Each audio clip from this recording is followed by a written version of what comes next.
Hello friends, welcome back to Dainik portal.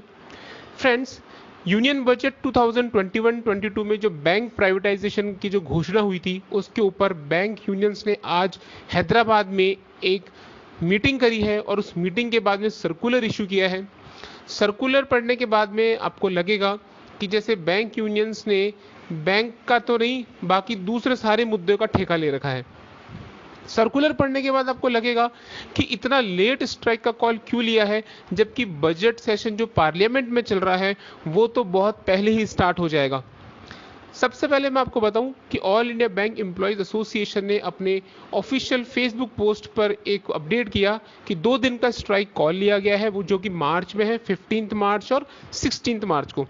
उससे related circular भी आज इशू हो गया है। इस सर्कुलर में क्या क्या इंपॉर्टेंट बातें लिखी गई है वो मैं आपको बताने वाला हूं। सबसे पहले तो ये बताया गया है कि एक नेशन वाइड, एक पूरे राष्ट्र में एक एजिटेशन, एक स्ट्राइक हम स्टार्ट करने वाले हैं ताकि पब्लिक सेक्टर बैंक्स का प्राइवेटाइजेशन ना हो सके। और 2 दिन का हमने स्ट्राइक का कॉल लिया है, 15 और 16 मार्च 2021। ये फैसला आज जो हैदराबाद में जो मीटिंग हुई है यूनाइटेड फोरम की, उन्होंने फैसला लिया है। लेकिन अब अपन बात करते हैं सर्कुलर की। सर्कुलर में सबसे जो पहला पॉइंट इन्होंने लिखा है वो लिखा है फार्म लॉज, जो कृषि से संबंधित जो अभी लॉज उसका प्रोटेस्ट चल रहा है, जो किसान इसका विरोध कर रहे हैं, जो इन कानून का, उससे रिलेटेड इन्होंने सबसे पहले अपनी एक सॉलिडेरिटी शो करी है कि हम इस मीटिंग के अंदर एक रिजोल्यूशन अपनाते हैं और गवर्नमेंट को अर्ज करते हैं, रिक्वेस्ट करते हैं कि वो अपना फार्म लॉज के ऊपर जो पॉइंट है, जो उनका व्यू ओपिनियन है, उसको रिकंसिडर करें। यानी एक ऐसा उस पर इस तरह से विचार करें कि जो किसानों की डिमांड है उसके बीच में कुछ समाधान हो सके। यानी सबसे पहले जो उन्होंने आज मीटिंग में डिस्कस किया है वो सबसे पहले डिस्कस किया है कि कृषि संबंधित जो भी विधेयक आए हैं उनसे रिलेटेड इन्होंने आज डिस्कशन किया है। अब देखिए, उनके बाद में जो सेकंड प्रायोरिटी है इनके लिए वो है जो लेबर कोड से रिलेटेड, जो गवर्नमेंट ने नए लेबर कोड जो इम्प्लीमेंट करे हैं उससे रिलेटेड इन्होंने डिस्कस किया है कि भाई पहला मुद्दा है कृषि विधेयक, दूसरा मुद्दा है लेबर कोड से रिलेटेड।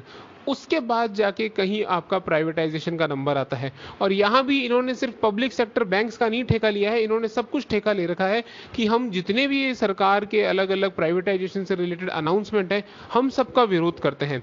सबसे पहले फार्म लॉज का विरोध करते हैं, फिर लेबर कोड्स का विरोध करते हैं। उसके बाद जो प्राइवेटाइजेशन हो रहा है आईडीबीआई बैंक का और 2 पब्लिक सेक्टर बैंक्स का, इसका हम विरोध करते हैं। ये 2 मुद्दे हैं जो कि अभी फिलहाल सीधे तौर पे आने वाले समय में एग्जिस्टिंग बैंकर्स को असर कर देने वाले हैं, उनकी नौकरी को सरकारी से उनको प्राइवेटाइज करने वाले हैं, उनका निजीकरण करने वाले हैं। ये 2 सबसे इंपॉर्टेंट मुद्दे थे जो मेरे हिसाब से सबसे पहले मीटिंग में डिस्कस होनी चाहिए थे और इसको सबसे पहले जगह मिलनी चाहिए थी। बैंक यूनियंस को ये शो करना चाहिए था कि हमारे लिए जो सबसे बड़ा मुद्दा है, कंसर्न है, वो अभी हमारा खुद का है, जो पब्लिक सेक्टर बैंक का प्राइवेटाइजेशन होने वाला है। दूसरा, बैड बैंक्स, जो सरकार असेट रिकंस्ट्रक्शन कंपनीज को एक बैड बैंक के रूप में कन्वर्ट करना चाह रही है ताकि जो भी एनपीएज हैं वो उनको सेल कर सकें और एग्जिस्टिंग जो बैंक्स हैं उनकी बैलेंस शीट को साफ कर सके। एलआईसी में जो डिसइन्वेस्टमेंट होने वाला है, जो एलआईसी का आईपीओ लाने वाला है, ये उसका विरोध करते हैं। जनरल इंश्योरेंस कंपनी का प्राइवेटाइजेशन का विरोध करते हैं और इंश्योरेंस सेक्टर में एफडीआई 49% से 74% किया है, हम इसका भी विरोध करते हैं।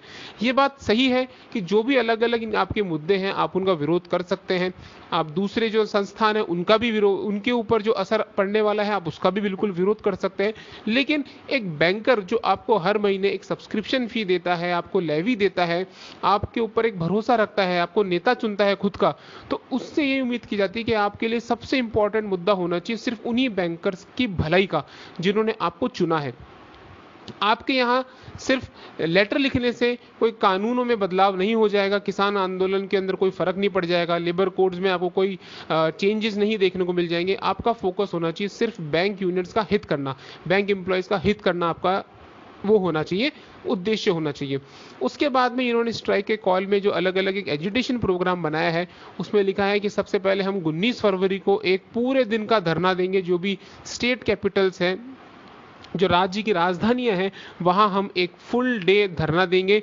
उसके बाद में एक दिन का धरना देके ये लोग थक जाएंगे और उसके बाद में 20 फरवरी से 10 मार्च 20 फरवरी से लेके 10 मार्च लगभग जो ये 18-19 दिन का समय है, उसमें हम रिले धरना देंगे। रिले धरना मतलब ये है कि कुछ समय के लिए, कुछ पीरियड ऑफ टाइम के लिए एक पर्टिकुलर ग्रुप ने धरना दिया, उसके बाद में दूसरा ग्रुप आ गया, भाई हम आपको रिप्लेस कर लेते हैं, अब आपकी जगह 1 घंटा हम धरना दे लेते हैं।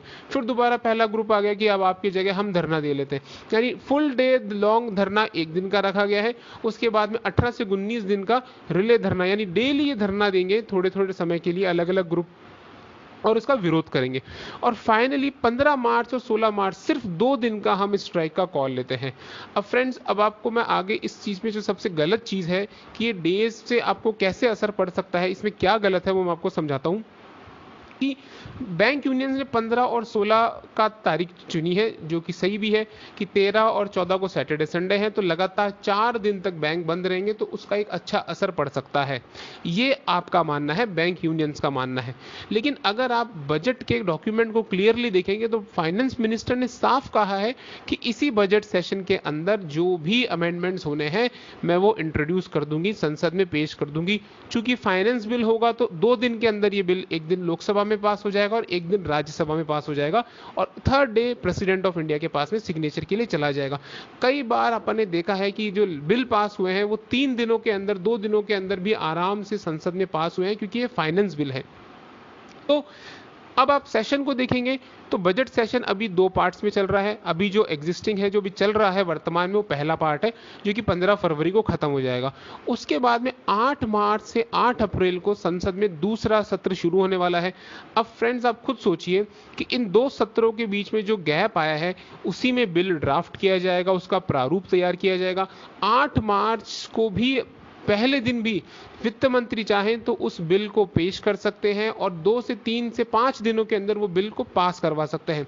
जबकि बैंक यूनियंस ने जो स्ट्राइक का दिन चुना है वो चुना है इतना लेट, 15 से 16 मार्च का दिन चुना है।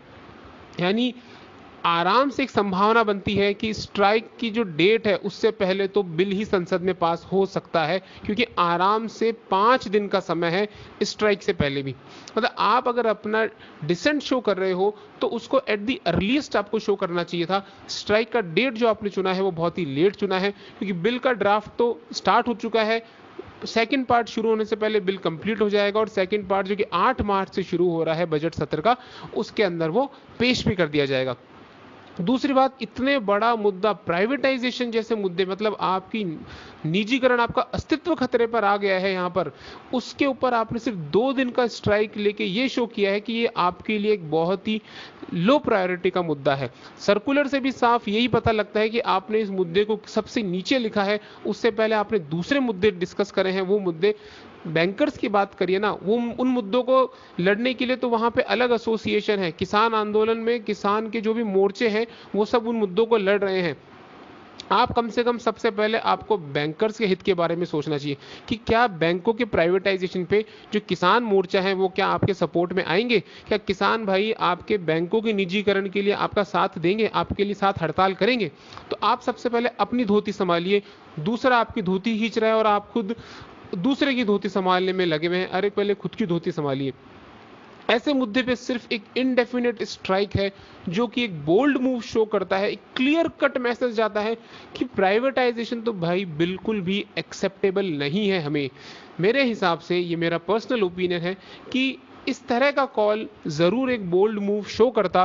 2 दिन का स्ट्राइक कॉल से मैं तो डिसअपॉइंटेड हूं। कि आप इस 2 दिन के स्ट्राइक से खुश हैं? आपके इसके ऊपर क्या विचार हैं? कमेंट्स में जरूर लिखिए। तो फ्रेंड्स, आज का वीडियो यही था। अगर आपको वीडियो अच्छा लगा तो इसे लाइक जरूर करना, चैनल को जरूर सब्सक्राइब करना और वीडियो को ज्यादा से ज्यादा शेयर करना। Thank you friends for watching.